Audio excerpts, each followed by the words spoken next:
चलो, previous class में state वार का फॉर्मूला डिराइव किया था। लास्ट टॉपिक वही था।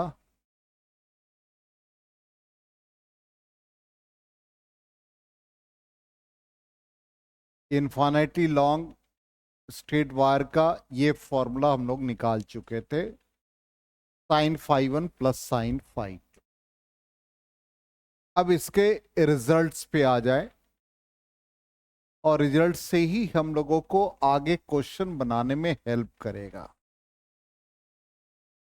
तो रिजल्ट्स हमारा क्या है? पहला, यदि ये इनफाइनाइटली लॉन्ग हो जाए, जो इस तरह का फिगर बन रहा है, ये इन्फिनिटी को अप्रोच करे, तो उस कंडीशन में ये जो एंगल फाई टू है ये 90 डिग्री हो जाएगा,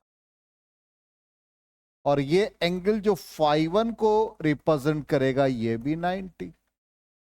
और सिंपल कॉन्सेप्ट है, आप ऊपर जितनी दूर तक देख सकते हो, तो ये हेड आपका ऐसे क्या आ रहा है, ये जो चिन्ह है ये ऊपर जाएगा तो कितना एंगल से जाएगा? 90 डिग्री से। और जब डाउन देखोगे तो चिन्ह कहां आएगा? 90 डिग्री। तो ये वैल्यू सब्स्टिट्यूट कर दो, तो b is equal to mu naught by 4 pi I by a, sine 90 का वैल्यू 1, साइन 91। इसलिए जब भी इनफाइनाइटली लॉन्ग स्ट्रेट वायर हो तो हम लोग यही फॉर्मूला यूज करेंगे। फॉर इनफाइनाइटली स्ट्रेट कंडक्टर का फॉर्मूला ये यूज करना है। ये हो गया फॉर इनफाइनाइटली। ऐसा भी हो सकता है कि हम लोगों को कह दे कि सेमी इनफाइनाइटली, लेकिन ये परपेंडिकुलर सेमी इनफाइनाइटली, मतलब ये जो स्ट्रेट वार है ऐसे है और ये सेमी इनफाइनाइटली। इसका मतलब ये एंगल क्या बना? फाई टू का वैल्यू सिर्फ हमको ऊपर की तरफ देखना है, नीचे देखना ही नहीं है, नीचे एंगल ही फॉर्म नहीं कर रहा है। इसका मतलब फाई वन बिकम 0 डिग्री। इसको हम सेमी इनफाइनाइटली कहेंगे। तो फॉर्मूला में डाल देंगे, इसी स्टैंडर्ड फॉर्मूला में। तो b is equal to mu naught by 4 pi ये I by a, sine phi one 0 degree 0 हो गया, साइन फाई टू 90 डिग्री 1 हो गया। तो magnetic field for semi infinitely long straight wire mu naught by 4 pi I by a. आ गया समझ में? एक हो गया इनफाइनाइटली लॉन्ग स्ट्रेट वायर का, और एक हो गया सेमी इनफाइनाइटली स्ट्रेट वायर। ठीक है, नोट कर लीजिए, फिर आगे बढ़ते हम लोग।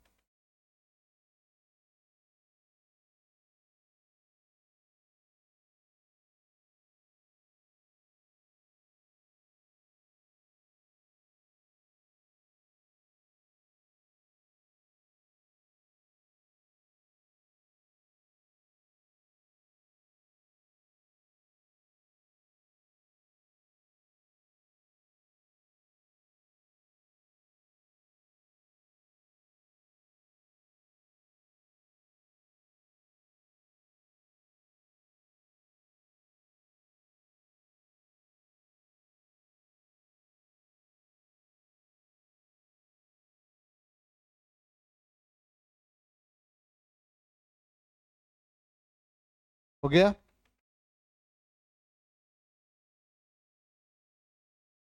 इरेज करें? चलो तो देख लो, रिजल्ट भी हमारा for infinitely long straight wire का ही फॉर्मूला आया, और दूसरा for semi infinitely long straight wire का ये फॉर्मूला आया। यही था सेमी इनफाइनाइटली। फोर्थ कंडीशन, जैसे मान लो कि ये स्ट्रेट वायर एक स्क्वायर शेप में आ गया, करंट का डायरेक्शन सेम है, ठीक? तो कहता है कि मैग्नेटिक फील्ड इसके सेंटर पर कितना हो। तो सिंपल कॉन्सेप्ट है कि सेंटर पे जब मैग्नेटिक फील्ड निकालेंगे यहां से हम एज्यूम कर ले कि यदि इसका स्क्वायर का साइड, एक एग्जाम्पशन हम यहां ए यूज किए, देख लेते ए करो a/2 कुछ भी, तो आप मान लो 2a था तो ये आपका परपेंडिकुलर डिस्टेंस ये a हो गया। अब ये एंगल कितना फॉर्म कर रहा है, ये 45 डिग्री। ये भी एंगल कितना फॉर्म कर रहा, 45 डिग्री। तो यहां पर ये पहला जो वायर है इसके लिए मैग्नेटिक फील्ड क्या हो गया, इनवर्ड। दूसरे वायर के लिए मैग्नेटिक फील्ड इनवर्ड, तीसरे वायर के लिए मैग्नेटिक फील्ड इनवर्ड, फोर्थ के लिए भी इनवर्ड। सबका मैग्नेटिक फील्ड एक ही डायरेक्शन में। ठीक, करंट सेम है, डिस्टेंस भी सेम है, तो नेट मैग्नेटिक फील्ड क्या हो गया सेंटर पे, 4 times of magnetic field due to any wire, B1 हो, B2 हो, B3 जो भी है। तो अब क्या फॉर्मूला है, μ0/4 ये फॉर्मूला लगा दो, I/A एंगल कितना बन रहा सेंटर पे 45 डिग्री, फिर ये कितना बन रहा दूसरा 5/2 45 डिग्री। वैल्यू सब्स्टिट्यूट कर दो। आया समझ में या नहीं, आ गया कंफर्म। अरे एक वायर के लिए मैग्नेटिक फील्ड यहां निकालोगे, ये एंगल कितना है 45, ये भी 45। ऐसे ही दूसरा वायर हो, इसका भी एंगल उतना ही बनेगा, तीसरा वायर उसका भी एंगल उतना ही बनेगा, फोर्थ वायर का भी एंगल उतना ही बनेगा। इसका डायरेक्शन यदि इनवर्ड है, इस वाले का भी डायरेक्शन इनवर्ड, इस वाले का डायरेक्शन भी इनवर्ड, इसका भी इनवर्ड, तो चारों सम हो गया। किसी एक B1 ले लो, B2 ले लो, B3 B4 जो भी है, तो 4 times of magnetic field due to individual wire. तो रिजल्ट ये आ गया। यदि ट्रायंगल होगा तो 3 टाइम्स हो जाएगा।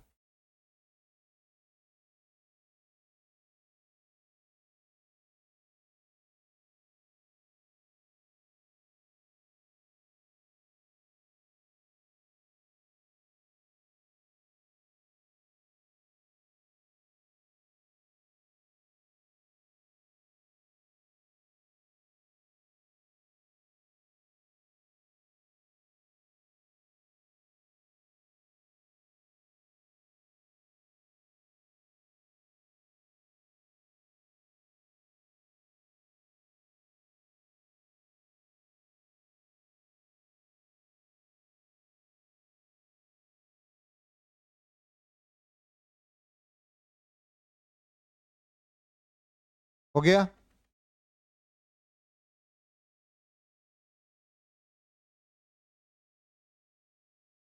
अब आ जाओ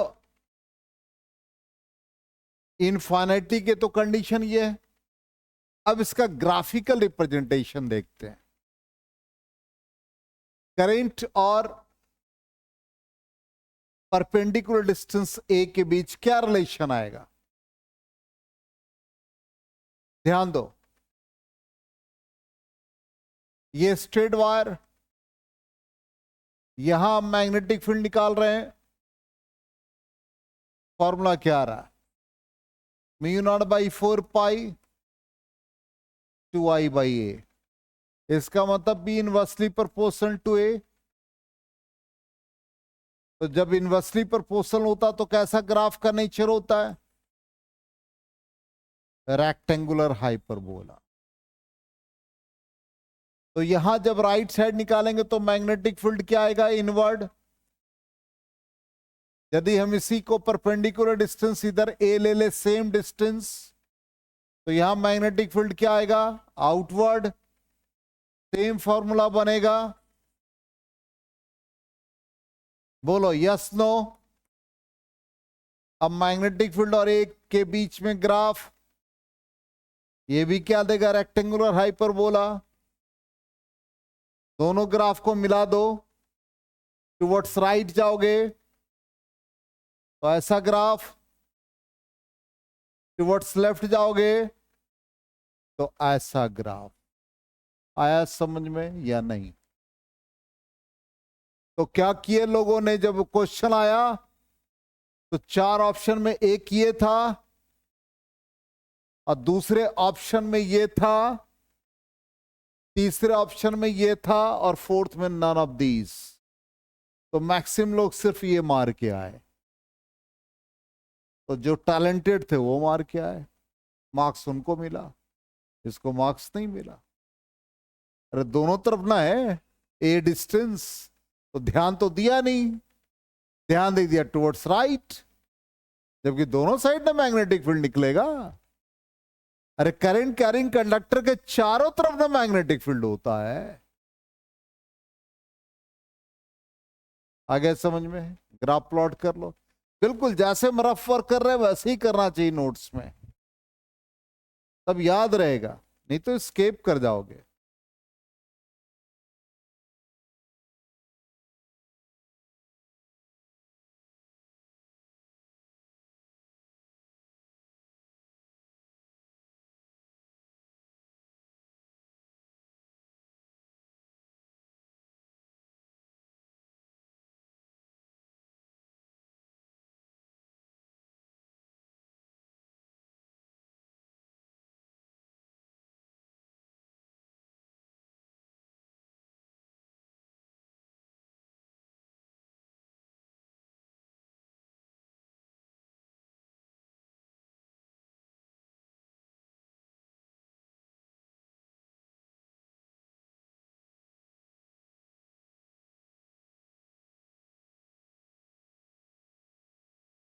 हो गया? नोट कर लिया?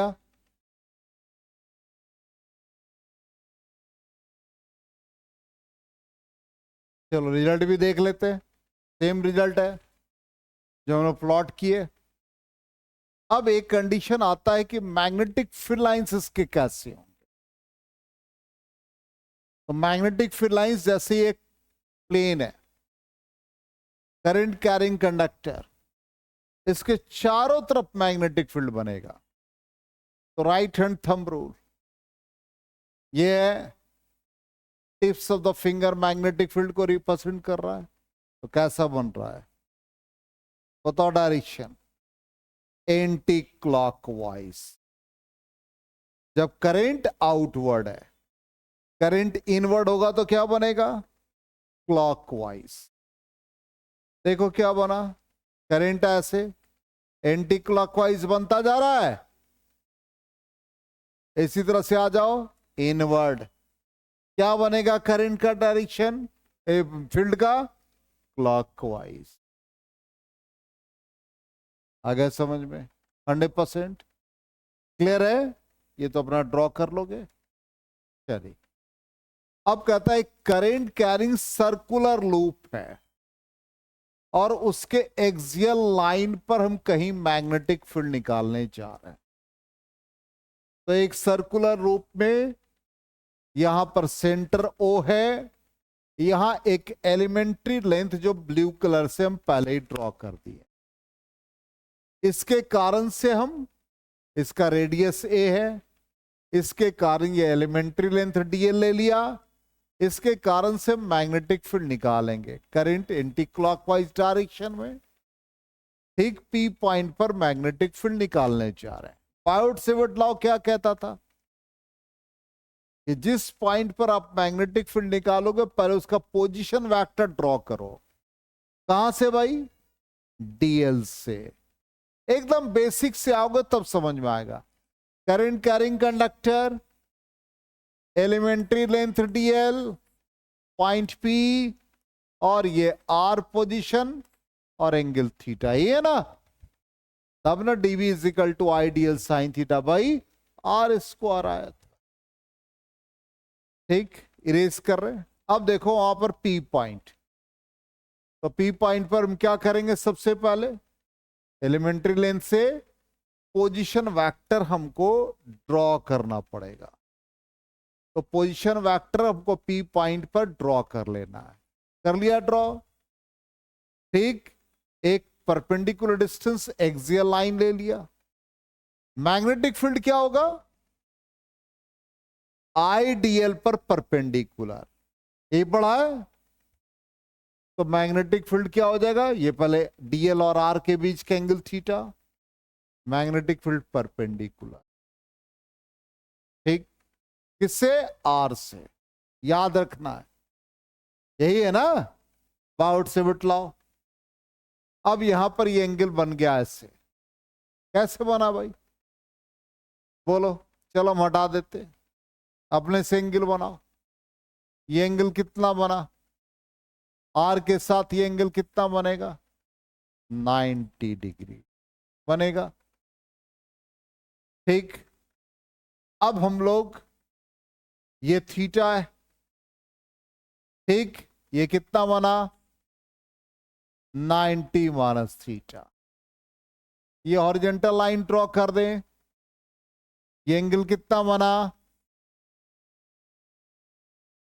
अरे बेवकूफो, ये और ये एंटी पैरेलल 180 बनेगा, तो कितना एंगल रखेंगे जिससे पूरा 180 बन जाए, सिंपल थीटा। तो डीबी का एक कंपोनेंट इधर क्या बना, डीबी कॉस थीटा, और इधर का कंपोनेंट क्या बना, आया समझ में या नहीं, आ गया 100%। इसी तरह से इसको मिलाओ, ये भी पोजीशन वेक्टर आर, ये एंगल थीटा, ये कितना 90 माइनस थीटा, ठीक।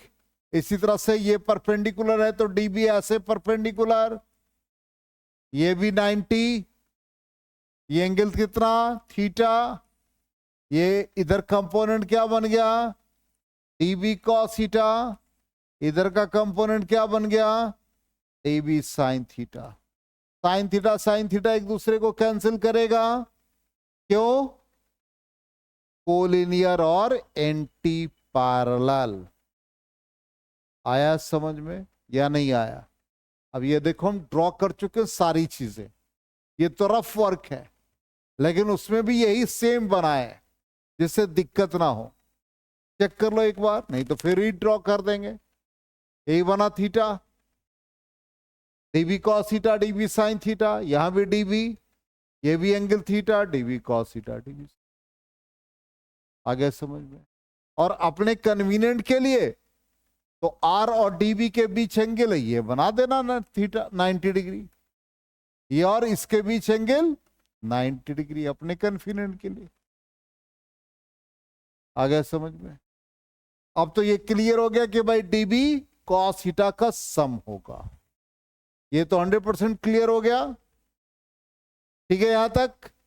इसका मतलब डीबी का वैल्यू कितना है बायोट-सेविट लॉ के according, mu naught by 4 pi IDL क्या होता था, साइन थीटा, तो एंगल कितना बनेगा भाई 90 डिग्री। अब टोटल मैग्नेटिक फील्ड क्या बनेगा, डीबी कॉस थीटा का सम, डीबी का वैल्यू डाल दो, कितना है mu naught by 4 pi, IDL है साइन एंटी का वैल्यू कितना 1, तो आईडीएल बाई आर स्क्वायर लिख दिया इनटू कॉस थीटा। अब कहोगे इसमें तो इंटीग्रेशन का कोई लिमिट ही नहीं है, अब इसलिए कोई लिमिट नहीं है, लिमिट तभी रहता ना जब थीटा वेरिएबल होता, यहां तो वेरिएबल थीटा नहीं है, कौन वेरिएबल है, लेंथ वेरिएबल है। अब कॉस थीटा का वैल्यू डाल दो, mu naught by 4 pi I by R square, cos theta बताओ क्या होगा, अरे कॉस थीटा क्या होगा, base by hypotenuse a by are,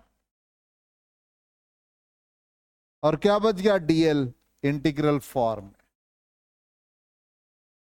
तो ये mu naught by 4 pi I a by क्या बचा आर क्यूब, डीएल का मतलब कितना हो गया, ये डीएल को इंटीग्रेट करोगे तो क्या बनेगा सरकमफ्रेंस, ये कितना आ गया 2 पाई ए, तो फाइनली म्यू नॉट बाई 4 पाई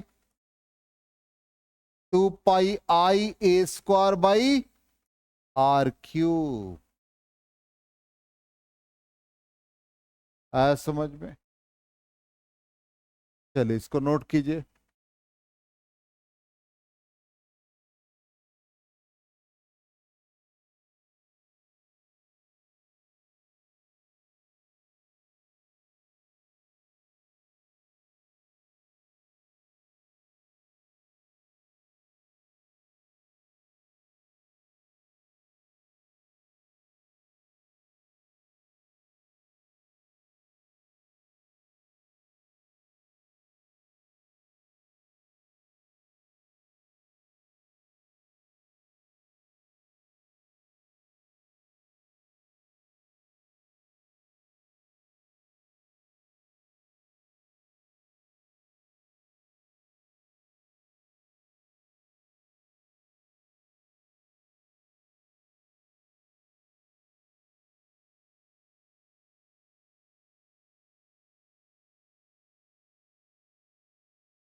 हो गया? नोट कर लिया?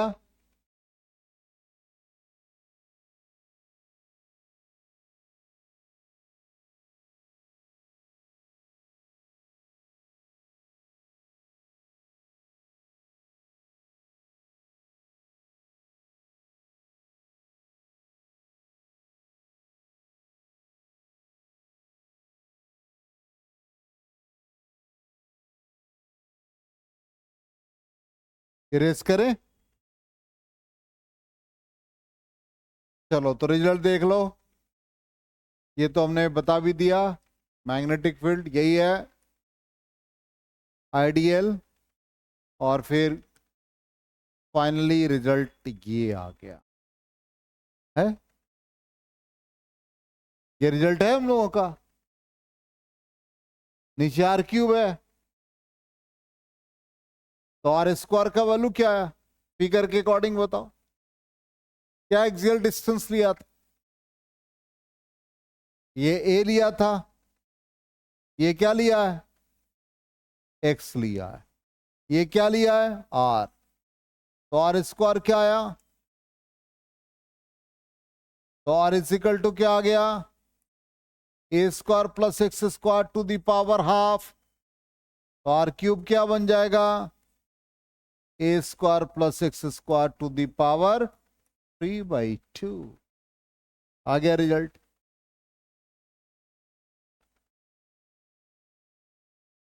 इस फॉर्म में लिख लो।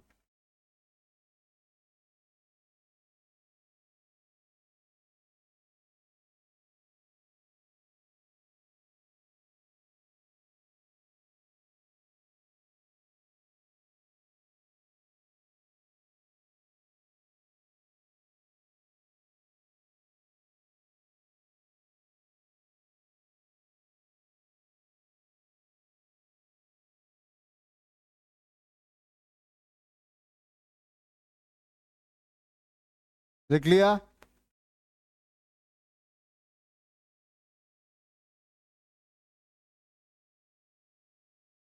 अब आ जाओ नेक्स्ट। यदि हम सेंटर पर निकाले तो क्या आएगा? एक्स का वैल्यू 0 कर दो, एक्सियल डिस्टेंस 0। देखो क्या आता result? P is equal to mu naught by 4 pi 2 pi I a square plus x square 0 कर दिया। यही आएगा। तो क्या बन गया? Magnetic field at centre mu naught by 4 pi 2 pi I by a. आया समझ में? नोट कर लीजिए।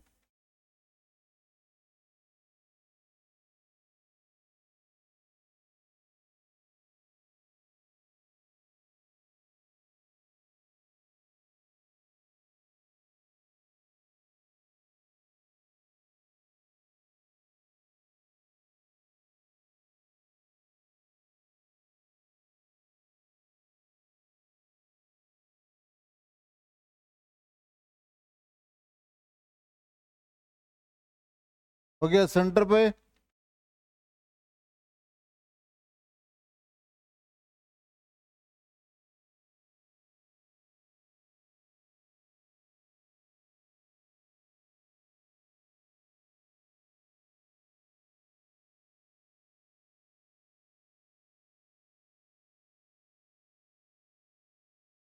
हो गया, नोट कर लिया?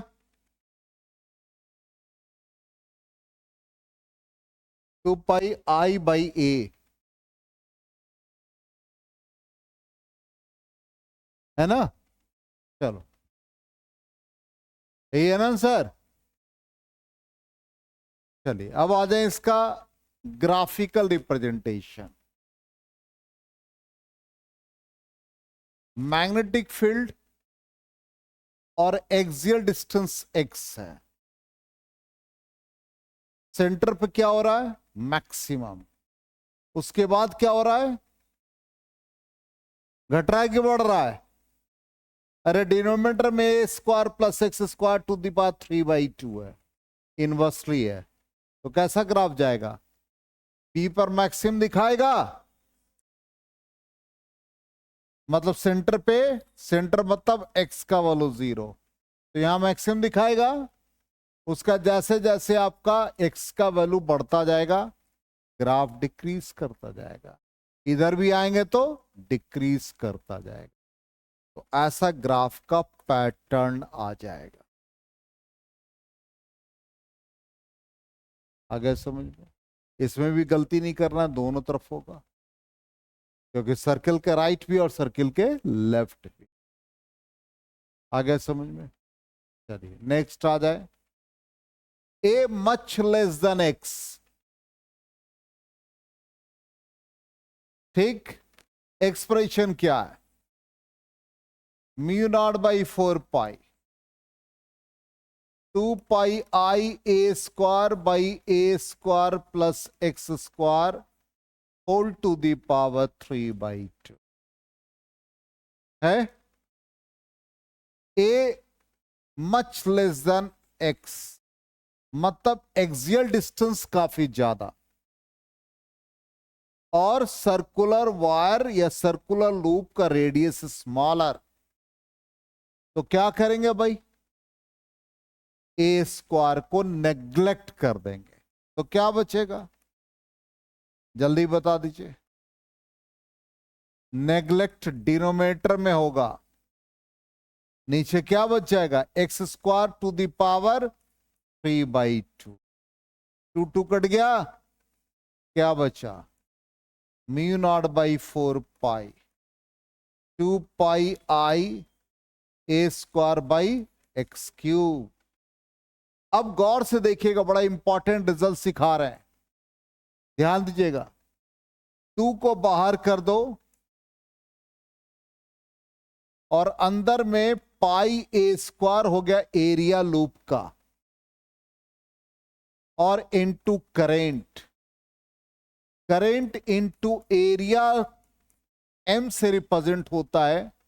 करंट कैरिंग कंडक्टर हमेशा मैग्नेट की तरफ बिहेव करता है, और ये जो एम बन रहा है इसका मैग्नेटिक डाइपोल मोमेंट बन रहा है, या मैग्नेटिक मोमेंट कहते हैं सिंपली।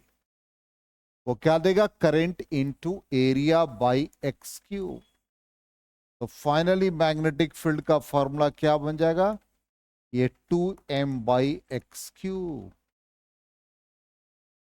तो क्वेश्चन है मैग्नेटिक मोमेंट दे देगा और कहेगा axial distance x much larger than radius of the circular loop, find the magnetic field due to wire. Magnetic moment का फॉर्मूला न्यूमेरिकल वैल्यू डाल देंगे, एक्सियल डिस्टेंस का वैल्यू डाल देंगे।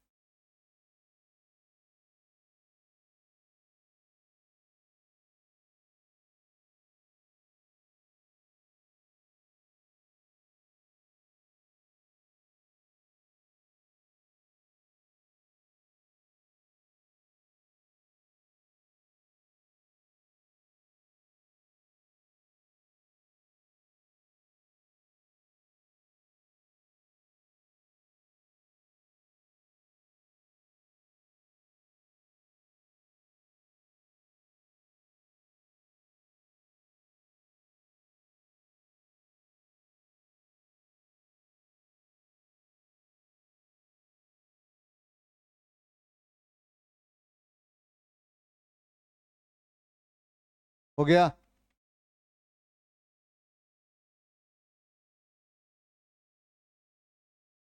इरेज करें?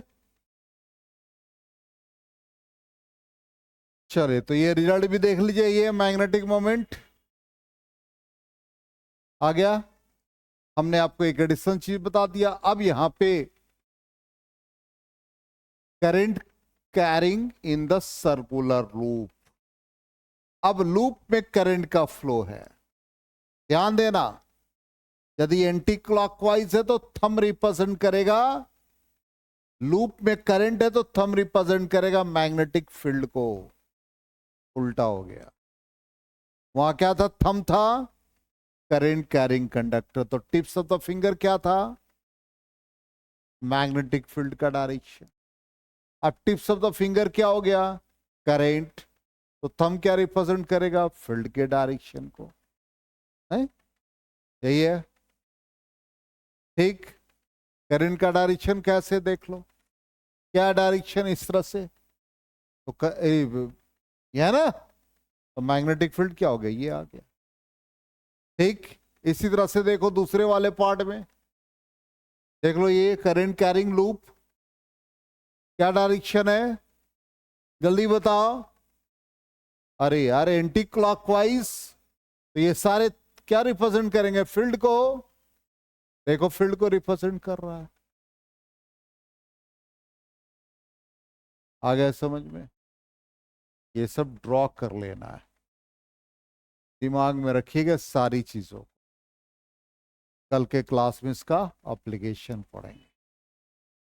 अब दोनों का कंबाइंड न्यूमेरिकल होगा, स्ट्रेट वायर और लूप दोनों का।